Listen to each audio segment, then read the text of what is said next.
जब हमारे घर में बच्चा आता है वो खुशियाँ लेके आता है, लेकिन उसकी डेवलपमेंट देखना ये एज अ पेरेंट्स हमारी एक प्रायर रिस्पॉन्सिबिलिटी है। आगे का फ्यूचर शुरू के 2 से 3 साल में निर्भर करता है। बच्चा केवल उसकी पहले दिन से नहीं होता, बच्चे की प्रक्रिया शुरू हो जाती है जब वो भ्रूण में आता है, पेट में आता है। 80% बच्चों का जो दिमाग रहता है वो 2 साल के आते आते डेवलप हो जा रहा था। तो जितने कम लोग से इंटरेक्शन बच्चे का रहेगा, बच्चा हर चीज लेट करेगा। अगर बच्चा 1.5 महीने 2 महीने 3 महीने तक स्माइल ही नहीं कर रहा है तो वो एक कंसर्न होता है। अगर बच्चा 5 महीने में भी उठा रहे हैं, उसकी गर्दन पीछे जा रही है, तो इसका मतलब अपने को किसी से सलाह लेनी चाहिए बच्चों के समय कि अगर कोई बच्चा जो 2 साल का है और वर्ड नहीं बोल पा रहा है तो वो एक अलार्मिंग है कि माँ बाप को समझना चाहिए कि मेरे बच्चे को अभी 2-3 वर्ड्स तो बोलना चाहिए था। अगर अपन उनकी आदत डालेंगे कि रोएगा और हम टॉफी देंगे, रोएगा तो हम ये करेंगे, तो मोबाइल दे देंगे, तो वो आदत में आता है। फिर बच्चे का डेवलपमेंट डिस्ट्रैक्ट हो जाता है। हम अपने बच्चे को स्वस्थ रहते हुए आगे कैसे सपोर्टिव और एक कॉन्फिडेंट नागरिक बनाए। ग्रेट दोस्तों, नमस्ते। मैं हूं अमर अणे, आपका पॉडकास्ट होस्ट, और आप सभी का स्वागत है Academy of Pediatric Neurology presenting a neuro podcast में, powered by Linux Laboratories Private Limited. दोस्तों, हमने न्यूरो पॉडकास्ट की शुरुआत की है और पिछले एपिसोड में हमने देखा कि what is paediatric neurology, paediatric neurologist कौन होते हैं, इसके बारे में हमने जाना। और आज हम जानने वाले हैं brain development normal versus abnormal. दोस्तों, जब हमारे घर में बच्चा आता है तो खुशियां लेके आता है, लेकिन उसकी डेवलपमेंट देखना, उसके डेवलपमेंट में किस तरह की बाधाएं उत्पन्न होने की संभावना है, इसके बारे में जानना ये हमारा कर्तव्य है। आज के इस पॉडकास्ट में हमने यही जाना कि बच्चे की डेवलपमेंट, प्रिसाइजली ब्रेन डेवलपमेंट कैसे होती है और उस ब्रेन डेवलपमेंट के पूरे फेज में किस तरह के पड़ाव होते हैं। आप ये पॉडकास्ट देखिए। इस पॉडकास्ट से आप 2 से 3 ये चीजें सीखेंगे कि आपके बच्चों को आपको ऑब्जर्व कैसे करना है ताकि उनकी ब्रेन डेवलपमेंट और उनकी ओवरऑल डेवलपमेंट अच्छी हो। दूसरा, किन सिम्टम्स के तरफ आपको नजरअंदाज नहीं करना है। और आखिरी, एक चेकलिस्ट कि ये चीजें आपको हमेशा आपके बच्चों के कॉन्टेक्स्ट में हमेशा ही याद रखनी है। और इस विषय पे चर्चा करने के लिए हमारे साथ थे मध्य भारत के सीनियर पीडियाट्रिक न्यूरोलॉजिस्ट और IIMA छत्तीसगढ़ के president doctor Anoop Verma sir. तो आइए शुरू करते हैं पॉडकास्ट को, लेकिन शुरुआत करने से पहले इस चैनल को सब्सक्राइब करें और बेल आइकॉन पे क्लिक करें ताकि आगे के पॉडकास्ट मिस ना हो। तो आइए शुरू करते हैं neuro podcast, podcast number 2, child development normal versus abnormal.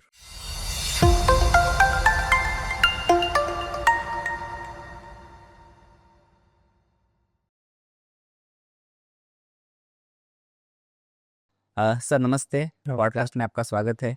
नमस्कार। हमारा टॉपिक है child development abnormal versus normal, या फिर नॉर्मल वर्सेस एबनॉर्मल।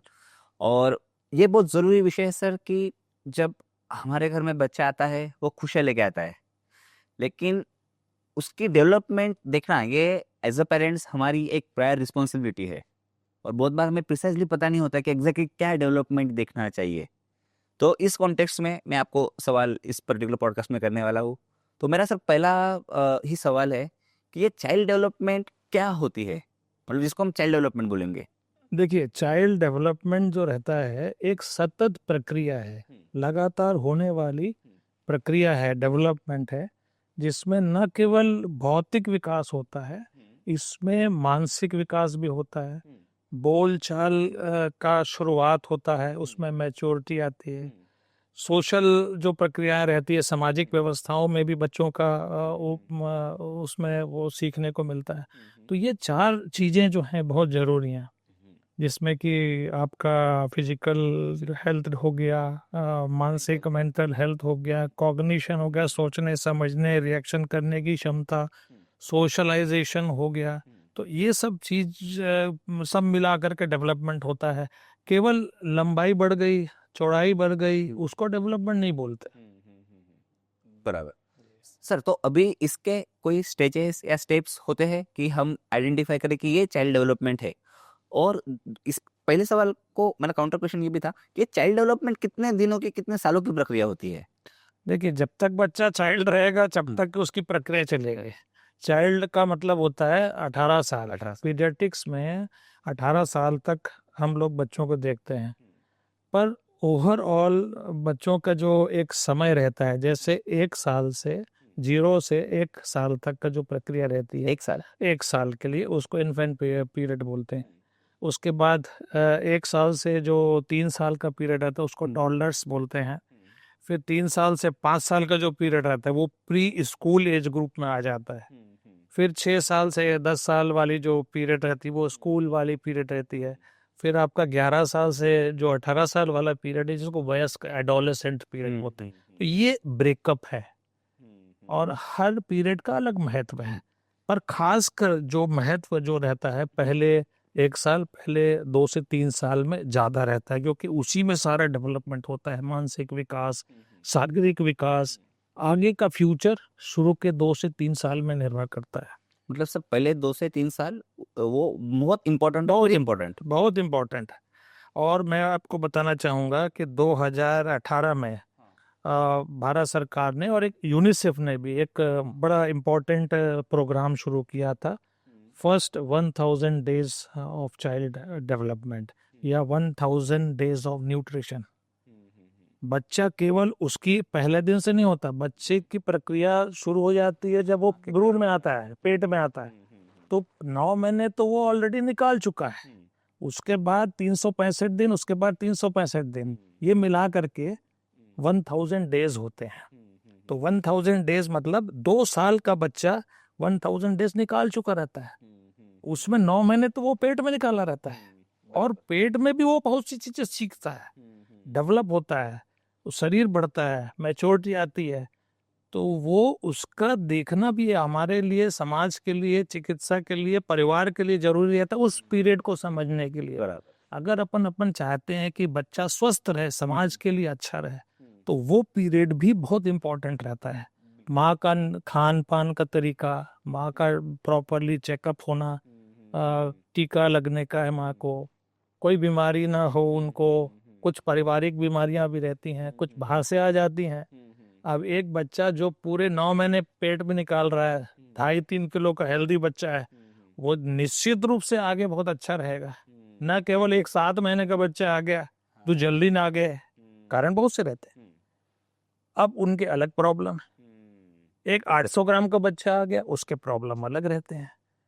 तो ऐसे अपने को डेवलपमेंट में केवल बच्चे को ही नहीं देखना है, जो 9 महीने वाला जो पीरियड है उसमें भी फोकस करना है। और ये परिवार को भी बताया जाना चाहिए कि वो जो 9 महीने वाला पीरियड है वो इक्वली इम्पोर्टेंट है बाहर आने के बाद। बिल्कुल।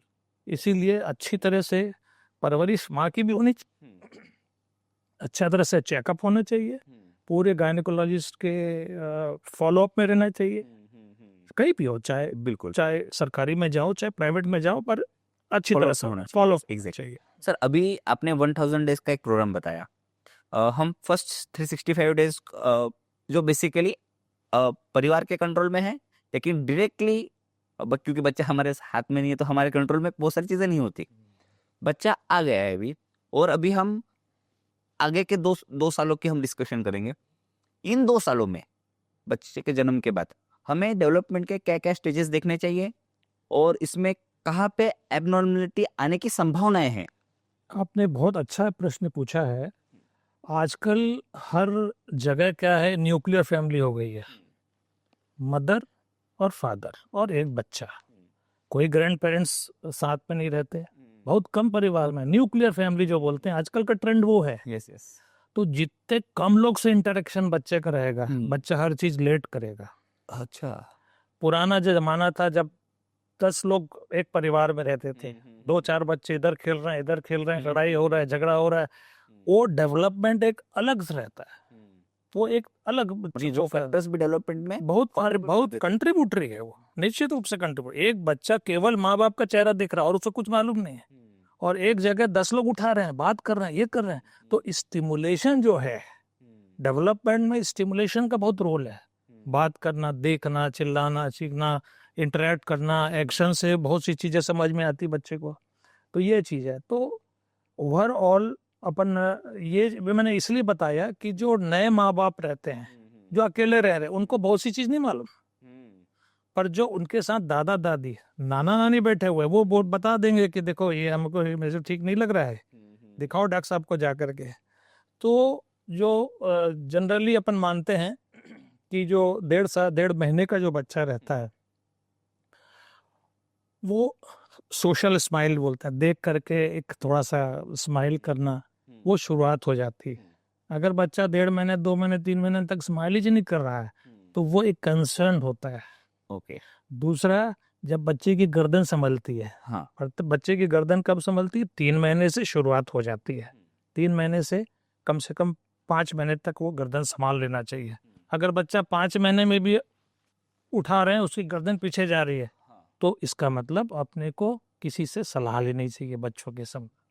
वही बच्चा जब वो 6 महीने के हो जाएंगे, 6 महीने के बच्चे दा दा बा 2 वर्ड्स बोलते हैं पर मीनिंगलेस रहते हैं, और उनको अगर बैठा लेंगे तो थोड़ा सपोर्ट से बैठ भी सकते हैं वो। अच्छा। अगर आप उसको उल्टा लेटा देंगे तो वो अपने मन से सीधे हो जाएंगे। तो ये 6 महीने का एक अंदाज है कि इस 6 महीने के बच्चे को ये चीज हो जाना चाहिए। 9 महीने के जो बच्चा रहता है वो पिंसर ग्रैप्स है, जैसे कुछ पकड़ोगे तो वो एक तब ऐसा करके पकड़ का, ये जो वो रहता है ना। साल भर के बच्चे में फिर वो जो मीनिंगफुल वर्ड बोलने की क्षमता आ जाती है, खड़े करेंगे तो वो पकड़ के खड़े भी हो जाएंगे, विदाउट सपोर्ट भी खड़े हो जाएंगे। 1.5 साल का जो बच्चा रहेगा चलने लग जाएगा और 2 वर्ड्स बोल सकता है मीनिंगफुल। 2 साल का जो बच्चा रहेगा वो भागने दौड़ने तो खैर रहेगा, पर बोलने की प्रक्रिया वो बहुत इंपॉर्टेंट है। इसका कहना यह है कि अगर कोई बच्चा जो 2 साल का है और वर्ड नहीं बोल पा रहा है तो वो एक अलार्मिंग है कि माँ बाप को समझना चाहिए कि मेरे बच्चे को अभी 2-3 वर्ड्स तो बोलना चाहिए था। तो उसको ओपिनियन लेना चाहिए, पीडियाट्रिशियन के पास जाए, पीडियाट्रिक न्यूरोलॉजिस्ट के पास जाए, स्पीच वाले के पास जाए, समझे चीज़ों को और आगे बढ़े। तो एक अंदाज जो है इस प्रकार से अगर अपन देखें कि तो कहीं पीछे हो रहा है बच्चा। और दूसरी चीज़ है, आपने बताया, पहले भी बताया कि जो बच्चों को टीकाकरण जो रहता है, टीकाकरण का भी एक विशेष महत्व है। जब बच्चा 1.5 महीने में टीके के लिए आएगा तो जो 1.5 महीने में, जैसे मैंने बताया कि उसको स्माइल आनी चाहिए थी, है ना, ये सब होना था, वो एक असेसमेंट हो जाता है 2.5 महीने में, 3.5 महीने में, फिर 6 महीने में, 9 महीने में, ऐसा करके जब भी बच्चा टीके के लिए आएगा। और मैं तो बोलना चाहूँगा पेरेंट्स से कि कभी भी जब भी आप किसी चाइल्ड अस्पताल में जाएं या बच्चों के विशेषज्ञ से मिलें तो हमेशा आप अपना जो कंसर्न है, जो एक क्वेरीज रहती है, पूछने की वो एक लालसा रहती है, उसको लिख के लेके जाएं कि मुझे डॉक्टर साहब से ये पूछने का है कि ये मेरे को लगता है कि आँख फॉलो नहीं कर रहा है, ये मूवमेंट नहीं है आँख में, सुनाई में भी मुझे कम क्षमता लगती है, बच्चा सीधे लेटा हो तो उल्टा नहीं होता, उल्टा लेटा हो तो सीधा नहीं होता। तो ये सब प्रक्रिया ये माँ बाप को समझना चाहिए और फ्रीली पूछे कि भाई हमको लगता है कि हमारे बच्चे, तो वो सही चीज की जानकारी मिलेगी। और आजकल वैक्सीनेशन कार्ड में सब लिखा रहता है कि भाई 1.5 महीने में आओगे तो ये चीज बच्चे को होना चाहिए था, तो वो खुद ही देख के समझ जाते हैं। तो इसीलिए बहुत सारी चीजें तो आजकल टीवी में, मैगजीन में, इस प्रकार के पॉडकास्ट में समझ में आती है पेरेंट्स को। सर अभी आपने जो डेवलपमेंट के बारे में बताया, ये फिजिकल डेवलपमेंट हम इसको कंसिडर कर सकते हैं या इसको मस्तिष्क का भी विकास हम बोल इसमें सकते मस्तिष्क का भी विकास रहता है। जैसे मैंने बताया कि 1000 डेज वाला जो 1000 डेज में ये मस्तिष्क के लिए इतना जरूरी है कि आप सोच के आपको आश्चर्य होगा कि 80% बच्चों का जो दिमाग रहता है वो 2 साल के आते आते डेवलप हो जा रहा था। अच्छा। 80% एडल्ट दिमाग का 80% 2 साल में हो जाता है, और केवल जो 20% रहता है वो 4 से 6 साल में डेवलप हो जाता है। खूब सारे न्यूरॉन्स डेवलप होते हैं, कनेक्शन डेवलप होते हैं, सोचने समझने की शक्ति डेवलप होती है, बाकी सब चीजें। इसीलिए ये जो 2 साल का जो पीरियड है वो बहुत इम्पोर्टेंट है खाने पीने का, जैसे मैंने बताया, अच्छा दूध, जैसे पहले 6 महीने में अपन बोलते हैं कि माँ का दूध अच्छा मिले, जिससे कि बच्चे का दिमाग अच्छी तरह से चले, डेवलपमेंट अच्छी तरह से हो। वैक्सीनेशन मिलेगा तो बीमारी नहीं होगी। आयरन सप्लीमेंटेशन है, विटामिन डी सप्लीमेंटेशन है। ये बच्चे को और बच्चे के दिमाग को और बच्चे के शरीर को पौष्टिकता देते हैं। क्या बात है। तो और फिर डेवलपमेंट उसके तरह से अच्छा तरह से होगा। सर अभी ये डेवलपमेंट के कॉन्सेप्ट को थोड़ा हम ब्रेन डेवलपमेंट के तरफ और मैं आपका ध्यान दर्शाना चाहूँगा कि ये ब्रेन डेवलपमेंट के भी कुछ स्टेजेस है। जैसे आपने ये कहा कि वो बात करना चाहिए, उसने उस पर्टिकुलर इसमें कुछ वर्ड्स बोलने चाहिए, उस तरह से चलना चाहिए, लेकिन जिसमें कॉग्निटिव वाला जो कॉन्सेप्ट है, सोचने समझने की शक्ति, तार्किक शक्ति जो है, जैसे वही मैंने बताया कि जैसे स्पीच भी जो है, स्पीच भी एक उसी का एक भाग है ये, तार्किक कॉग्निशन शक्ति हासिल वाले। हाँ, अभी तो तार्किक शक्ति नहीं आएगी, 6 महीने के अंदर तो आएगी। exactly, हाँ। ये सब चीज तो आपका करीब करीब इसके लिए आप 2 साल, 1 से 2 साल वाला जो पीरियड है, उसमें बच्चे का फेज ऑफ नेगेटिविज्म रहता है। वो सब चीज मैं करूंगा, मैं करके देखूंगा, मैं करके देखूंगा, चलूंगा भी तो मैं चलूंगा, ये मेरे को चाहिए, वो चाहिए, पॉइंट करेंगे। तो ये सब चीजें जो हैं, ये भी वो मानसिक उसमें क्षमता में आता है। सर थोड़ा मुझे एक सवाल है, जो हमारा नेचर होता है, ह्यूमन नेचर, मतलब मैं ऐसा हूँ, ये मेरा नेचर, सर ये नेचर भी ये पहले 2 सालों में कुछ बनता है या फिर मतलब ये निश्चित नहीं, बिल्कुल ठीक बोल रहे हैं। ये सब चीजें आप, और ये जरूरी भी है। ये जिद्दीपना, फेज ऑफ नेगेटिविज्म बोलते हैं। आप बोलेंगे बच्चे को है इधर आओ तो वो नहीं आएगा, हाँ, ये लाओ नहीं करेगा, वो उल्टा करेगा। हाँ, तो ये सब भी चीज है। फेज ऑफ नेगेटिविज्म जो है, ये भी बच्चे के डेवलपमेंट के लिए जरूरी है। अच्छा, ये भी इम्पोर्टेंट है। तार्किक शक्ति डेवलप होना, इंटरैक्ट करना दूसरे से, रिएक्ट करना कि भाई ये नहीं, मैं करूँगा, ये करूँगा। गुस्सा भी एक प्रकार से जरूरी चीज़ है, जैसा हंसना और रोना जरूरी है। ये सब एसेंशियल पार्ट है साइकोलॉजी डेवलप होने के। सर इसमें एक और सवाल, जैसे बच्चा रोता है और उसको चुप कराने के लिए कोई एक चॉकलेट दे दिया या फिर मोबाइल दे दिया, जिसको ना आमिष बोलते हैं बेसिकली, कि एक आमिष दे दिया और वो चुप हो गया। सर ये बिहेवियर मुझे बहुत बार खटकता है। मैं सोचता हूँ कि ऐसा देने के बाद उसका डेवलपमेंट में कुछ ना कुछ गड़बड़ी हो सकती है। नहीं ठीक हाँ। है, आपका कहना और सोचना ठीक है। हाँ, कभी भी बच्चा अगर रोता है, जैसे बच्चा को तो एक ही लैंग्वेज है, रोने वाली लैंग्वेज है। हाँ, और जब भी अगर वो बच्चा रोता है तो उनका माइंड बड़ा डेलिकेट होता है।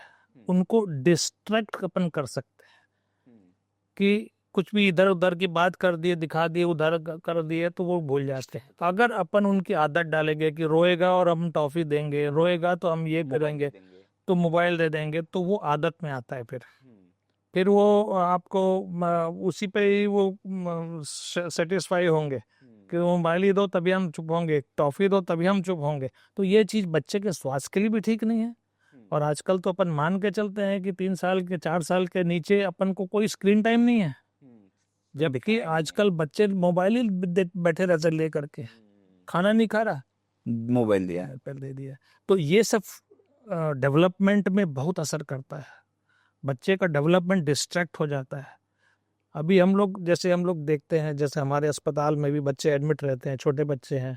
पहले सुई लग रहा था, ये करता था, ड्रिप चल रहा था, पर अभी वो नहीं, मैं आराम से शांति से पड़े रहते हैं मोबाइल देखते हुए। बाप रे। और वो चल रहा है अपने अंदर। ये भी वो चल रहा है। हाँ, ये भी एक प्रकार का डेवलपमेंट को रोकने का या डिस्ट्रैक्ट करने का एक तरीका है, जो नहीं होना चाहिए। ये पेरेंट्स को सीखना चाहिए कि भाई अगर आपके बच्चे को अच्छा डेवलपमेंट होना है सब तरीके से, मानसिक, फिजिकल, तो ये सब चीजें जो है, ये सब चीज नहीं होना चाहिए। सर लेकिन पेरेंट्स क्या, मतलब आप कुछ अल्टरनेटिव बता सकते हैं सर कि क्या करना चाहिए फिर पेरेंट्स से? क्योंकि मैं अभी रिसेंटली इस स्टडी करने के लिए ऐसे ओपीडी में ऐसे बैठा था, पेरेंट्स से बात कर रहा था, तो उनका यही कहना था कि करूँ क्या, और खाना ही नहीं खाता। बच्चे को खाना खिलाना जैसे चिड़िया खाती है ना, हाँ, एक दाना इधर से, एक दाना उधर से, एक दाना इधर से। बच्चे के लिए कोई टाइम नहीं है कि ये तुम्हारा ब्रेकफास्ट का टाइम हो गया है। 2-2.5 साल के बच्चे को बोल रहे हैं आप कि भाई अब ये 8 बज गया, तू खा ले। 12 बज गया आप खाना खा ले, 4 बज गया तो ये ले ले वो ले ले, संभव नहीं है। हम्म 2 और खिलाएं, भगा दें। खेलते कूदते खिलाएं, जहाँ खेल रहे हो वहीं खिलाएं। तो पेरेंट्स को ये सीखना चाहिए।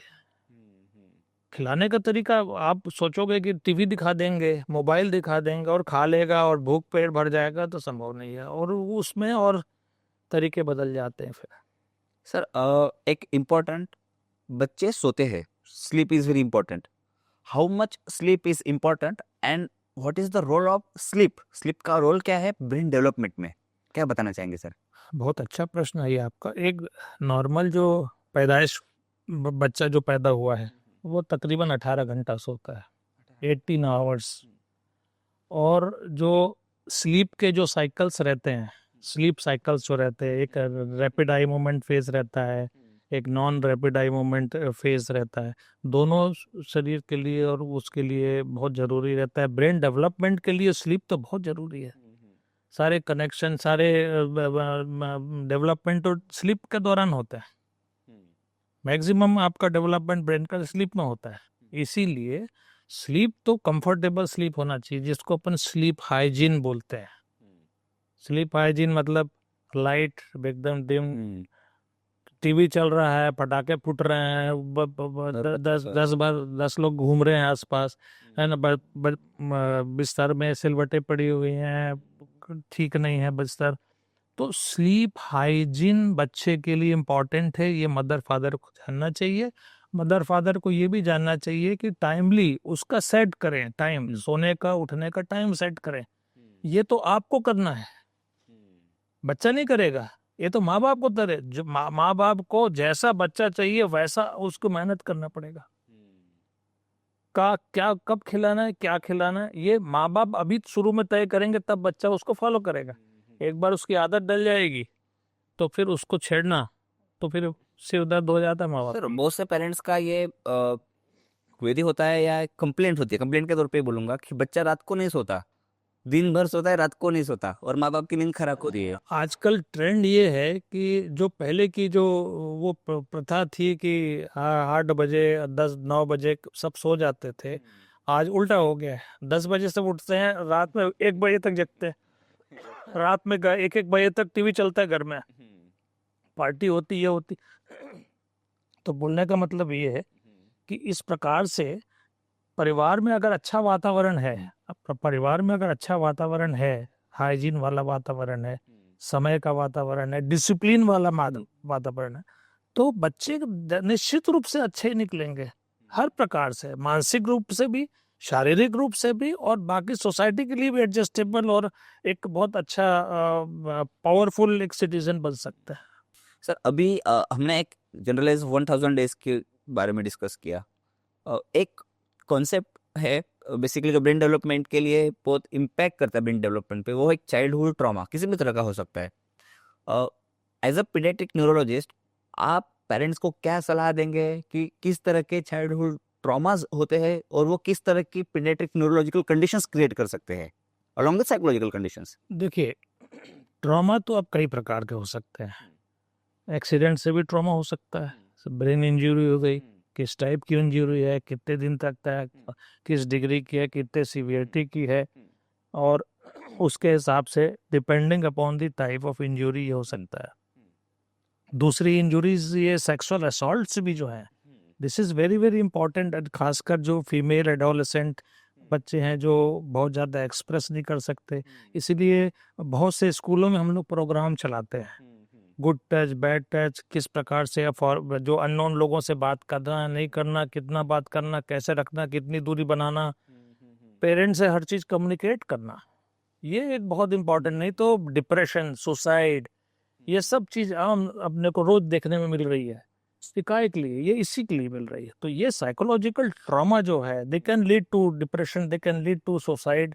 ये सब साइकोलॉजिकल जो प्रॉब्लम्स हैं बच्चों में मिलते हैं, ये सब चीज़ों में फर्क पड़ने लगता है। सर क्या इससे न्यूरोलॉजिकल कुछ कंडीशंस भी क्रिएट होती है? ये सब न्यूरोलॉजिकली कंडीशन ही है। न्यूरोलॉजिकल कंडीशन, ये आपका डिप्रेशन हो रहा है, हाँ साइकेट्रिक कंडीशन है। हाँ, ऐसे कोई न्यूरोलॉजी का झटका आने लग जाएगा, ऐसा कुछ मिर्गी बन जाएगी या कुछ ऐसा हो जाएगा, ऐसा नहीं रहता। वो ठीक है, अलग है कि अगर इंजरी होगी, हेड इंजरी होगी, झटके आ रहे हैं, तो वो आप उसको अलग से न्यूरोलॉजिकली ट्रीट कर रहे हैं, दवा दे रहे हैं, दवा के हिसाब से उसको समझा रहे हैं कि भैया आप देखो इतने दिन तक दवा चलेगी, उसमें ये करना है, वो करना है। ये सब चीजें वो एक डिफरेंट ग्रुप है। सर लेकिन अभी जैसे चाइल्डहुड ट्रॉमा की तरफ हाउ इज द, जैसे आपने कहा घर का एनवायरनमेंट अच्छा होना चाहिए, तो रोल ऑफ पेरेंट्स रिलेशन। ये तो और ही बहुत इम्पोर्टेंट चीज है कि आजकल अपन देख रहे हैं डाइवोर्स बहुत बढ़ रहे हैं, और दोनों हस्बैंड वाइफ, आजकल क्या ट्रेंड है कि दोनों हस्बैंड वाइफ जो हैं कमाने वाले हैं, तो सफर कौन करेगा? बच्चा करेगा। अगर आपके घर में ग्रैंड पेरेंट्स हैं, इक्वल ट्यूनिंग में है ना, नाना नानी है घर में, और कोई बड़े ब्रदर बड़े सिस्टर है, तो फर्क पड़ता है। अगर कोई नहीं है, आप सिर्फ मेड सर्वेंट या किसी नौकर को रख करके या कहीं बच्चे को जमा करके आप जा रहे हो उनको, तो निश्चित रूप से आज आपको नहीं समझ में आएगा, 10 साल बाद आपको लगेगा कि बहुत बड़ी गलती हुई है। एग्जैक्टली तो ये भी एक फैक्टर है जो ब्रेन डेवलपमेंट में जी मतलब जिसको बोल सकते हैं कि एक ऑब्स्टेकल के तौर पे है।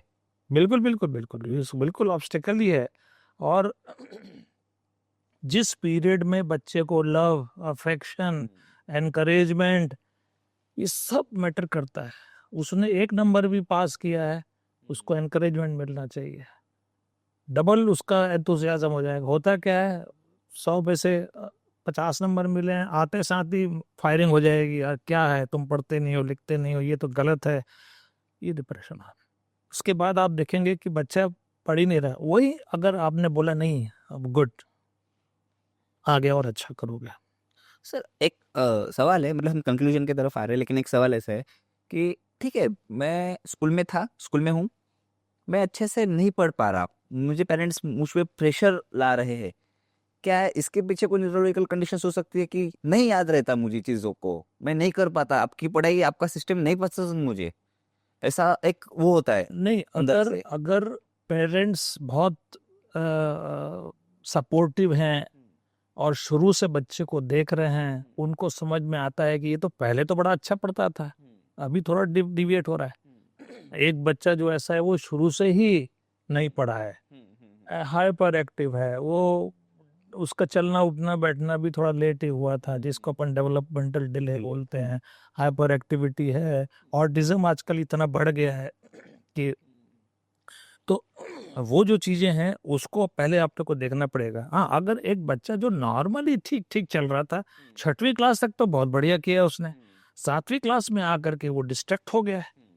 अब उसके पीछे आपको ये भी देखना पड़ेगा कि पेरेंटल प्रेशर कितना है, होम एनवायरनमेंट कैसा है, टीचर और स्कूल का पीयर प्रेशर कैसा है, टीचर का प्रेशर, उसके फ्रेंड्स, दोस्त फ्रेंड्स का प्रेशर कितना है, ये सब एक्सप्लोर करने की चीजें हैं। कोई न्यूरोलॉजिकल कंडीशन एक नॉर्मल हेल्दी बच्चे में अच्छा पढ़ रहा था और अचानक हो जाएगा, ऐसा जनरली नहीं होता। It's easily manageable things. हाँ, कोई अगर कुछ डिजीज प्रोसेस, सर एग्जाम में कम मार्क्स आ रहे हैं, क्या ये सिंबल नहीं है ना कोई न्यूरोलॉजिकल कंडीशन? बिल्कुल नहीं है, बिल्कुल नहीं है। हाँ, अगर वो मैं बताया, हाँ अगर शुरू से चल रहा है वो पीछे, हाँ अगर 6वीं तक तो अच्छा किया तो उसने, हाँ एवरेज पास हो रहा था, 7वीं में उसका गड़बड़ आया। हाँ, अगर पहली क्लास से ही गड़बड़ चल रहा है तो फिर निश्चित रूप से उसको देखने की जरूरत है कि कोई मेडिकल कंडीशन तो नहीं है। नहीं है। हाँ, जैसे बहुत सारी कंडीशंस रहती हैं, इसमें न्यूरोलॉजिकल में भी रहती है, हेपेटिक रहती है, दूसरे का हर सिस्टम की कंडीशन ऐसी रहती हैं जिसमें कि बच्चा बहुत इंटरेस्ट नहीं दिखाता, चीजों में बैठा रहता है, मन नहीं पढ़ेगा भी तो दिमाग में कुछ घुसना नहीं है। तो ये सब चीज है। जैसे आपने पहले भी पूछा था कि एक माँ का जो है थायराइड लेवल, ये बहुत इंपॉर्टेंट है। अच्छा, बच्चे को अगर थायराइड की कमी में ग्रो हो रहा है, शरीर से तो वो दिखेगा कि वजन भी अच्छा है, हाइट भी अच्छी है, पर थायराइड देखेंगे तो थायराइड कम आ रहा है। ऐसे बच्चे भी मानसिक रूप से कमजोर रहते हैं, पढ़ाई में दिखेंगे ठीक, पर वो उतना वो रिसेप्टिव नहीं रहेंगे सीखने के लिए। एग्जैक्ट। तो ये भी एक बड़ा भारी कारण है जो बहुत कॉमनली हम लोग देखते हैं। इसीलिए सब चीज़ों की खान पान की व्यवस्था ठीक है, प्रॉपरली टाइमली चेकअप होना, ये सब चेकअप होना इसलिए जरूरी रहता है। Great great. तो अगर सर एक में आप थोड़ा फॉर्मुलेट कर सकेंगे तो मुझे ऐसे स्टेप वाइज 4-5 चीजें ऐसे बताएंगे कि ये चीजें हैं जो आपको ध्यान में रखना है। सबसे पहले मैं बोलना चाहूंगा कि बच्चे का डेवलपमेंट केवल बच्चे के बर्थ से नहीं होता। हाँ, जैसे मैंने बताया कि जब भी प्रेगनेंसी शुरू हो तब वहीं से अलर्ट होना है आपको। सबसे पहला पॉइंट तो वही है कि वहां से आप देखो पूरे 9 महीने माँ की केयर होनी चाहिए, प्रॉपरली होनी चाहिए, न्यूट्रिशन वैक्सीन सब। उसके बाद जब बच्चा डिलीवर हुआ तो उसको जो फीडिंग होती है, माँ का दूध निश्चित रूप से मिलना चाहिए पहले 6 महीने तक। ये बहुत इंपॉर्टेंट चीज। परफेक्ट। टीकों का जो रिकमेंडेड है टीका वो लगने चाहिए। उसके साथ में प्रॉपरली चेकअप होना चाहिए जो माइलस्टोन्स के डेवलपमेंट के स्टेप वाइज है। हंसना, गर्दन संभालना, बैठना, खड़े होना, चलना, ताली बजाना, ब्लॉक्स लगाना, ये सब चीज़ों का आना चाहिए। उम्र के हिसाब से इसको होना चाहिए। उसके लिए जरूरी है कि बच्चे को न्यूट्रिशन, जैसे मैंने बताया पहले 6 महीने माँ का दूध, उसके बाद दूध माँ का चलता रहेगा, अलग से दूध देने की प्रक्रिया वीनिंग ठीक से हो, जो अपन बोलते हैं अनाज जब शुरू करते हैं 6 महीने से, वो प्रॉपरली टाइम से हो। विटामिन डी आजकल आप लोग रेगुलरली हम लोग साल भर तक उसको देते हैं। आयरन का सप्लीमेंटेशन है, आयोडीन का सप्लीमेंटेशन है। तो ये सब चीज मानसिक एक ब्राइटनेस लाता है। Great great. यस। और सर इसके बाद मतलब ये तो बच्चों के लिए हुआ, आगे के लिए भी जो न्यूट्रिशन, जो हेल्थ कैंप्स लगते हैं, जैसे बच्चे अब जैसे 5 साल का टीका लग गया, अब सीधे 10 साल में लगेगा। और बीच में अगर आ रहे हैं तो फ्लू वैक्सीन वगैरह लगता है तो उसके लिए आते हैं, तो उसके लिए जानकारी ले सकते हैं। जनरली बड़े बच्चों में जनरली माँ बाप वैसे ही रिलक्टेंट हो जाते हैं कि वो तो सब ठीक चल रहा है, पढ़ रहा है, जा रहा है स्कूल, खाना पीना खा रहा है, अपना जा रहा है। Nobody care for milestone in A school age group. उसमें केवल कब पता चला तुम्हारे बच्चे में आंख में कमी दिख रही है या फिर एक कैंप हुआ उसमें पता चला। तो जब भी आए तो चेकअप एक फॉर्मल पीडियाट्रिशियन कर लेते हैं या न्यूरोलॉजिस्ट कर लेते हैं कि भाई किसी चीज की कमी तो नहीं है। पर तो सर ये माइलस्टोन अगर हम देखते हैं तो हम हमारे बच्चे को एक अच्छा हेल्दी लाइफ हम प्रोवाइड कर सकते हैं जो आगे चल के एक अच्छा नागरिक बन पाएगा। बिल्कुल बिल्कुल। ये पूरा जो पॉडकास्ट था केवल इसलिए था कि हम अपने बच्चे को स्वस्थ रहते हुए आगे कैसे सपोर्टिव और एक कॉन्फिडेंट नागरिक बनाए। Great sir, thank you very much sir. बहुत ही अच्छा गाइडेंस, बहुत ही अच्छा मार्गदर्शन मिला सर आपके इस पॉडकास्ट में। Thank you so much. बहुत अच्छा कार्यक्रम किया और मैं मेरी तरफ से बहुत बहुत आप लोगों को धन्यवाद। आपकी पूरी टीम को धन्यवाद। और ये नेशनल कॉन्फ्रेंस जो कॉन्क्लेव हो रहा है पीडियाट्रिक एपिलेप्सी का, उसको धन्यवाद। Thank you very much.